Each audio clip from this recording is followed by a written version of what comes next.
Katika taifa lolote huwa kuna nafasi ya watumishi wa Mungu, pasipo kujali kwamba watakuwa katika serikali hiyo kama viongozi, lakini hata wasipokuwa viongozi nafasi yao huwa inabaki pale pale. Mungu natusaidie, kwa sababu hawa ni watu ambao Mungu anawatumia pia kwa ajili ya kuliongoza taifa katika safari ya kiroho. So ndani ya Tanzania mwaka 2025 nimeona hao watumishi miongoni mwao wameshafahamika na wapo, ila kuna wengine naona wanaongezeka, na watumishi hao wanaoenda kuongezeka pia au Mungu anaenda kuwapa nafasi katika taifa, si kwamba watapewa nafasi za wao kuwa viongozi serikalini. No, Mungu atawapa hiyo nafasi, hiyo mamlaka katika ulimwengu wa roho.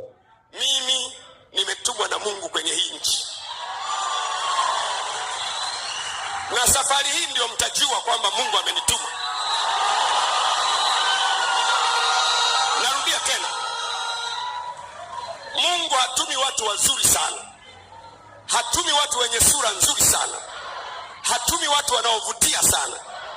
Mungu anatuma watu kama anavyopenda yeye mwenyewe, na anatuma kwenye nchi kwa ajili ya makusudi yake ya milele.